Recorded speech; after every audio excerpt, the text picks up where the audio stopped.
Hi friends, welcome back to our channel. ఈరోజైతే ఇన్స్టాగ్రామ్లో అలాగే యూట్యూబ్లో ట్రెండ్ అవుతున్న క్యారమెల్ పుడింగ్ అయితే చేసేద్దాం. ఫస్ట్ పంచదార పానకం అయితే గిన్నెలో అయితే పోసుకున్నా. ఆ తర్వాత బ్రెడ్ కానీ రొట్టె కానీ తీసుకుని అలా మిక్సీ పట్టుకోవాలి. దాంట్లో 2 గుడ్లు అయితే వేసుకున్నా. 2 గుడ్లు, బ్రెడ్లు 2, పెద్ద 5 రూపాయల రొట్టెలు కానీ మీరైతే మీకు ఏది వీలుగుంటే అది వేసుకోండి.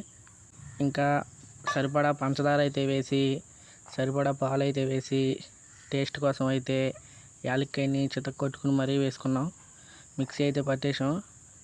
ఈ మిక్సీని పట్టిన దాన్ని అయితే ఒక గిన్నెలోకి అయితే తీసుకోవాలి. మొత్తం ఆ పానకం వేసిన దాని మీదలోకి తీసుకుని ఆవిరిపై 20 మినిట్స్ అయితే అలా కుక్ అవనివ్వాలి.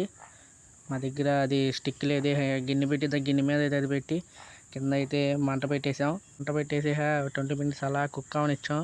తీసాం, ఉడికిందో లేదో షాక్తో పొడిచాం. ఉడికింది. అయితే ఒక 20 మినిట్స్ అలా డీప్ ఫ్రిడ్జ్లో పెట్టేసి బయటికి తీసుకొచ్చి చుట్టూ షాక్తో అలా కోసి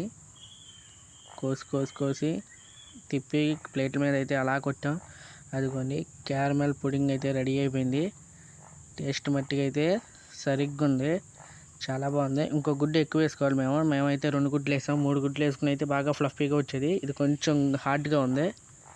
కొంచెం అటు ఇటుగా కేక్ లాగా ఉంది, కానీ టేస్ట్ మట్టుగా అయితే జున్నులాగా ఉంది. ఓకే ఫ్రెండ్స్, ఉంటాపై మన ఛానల్ అయితే సబ్స్క్రైబ్ చేసుకోండి.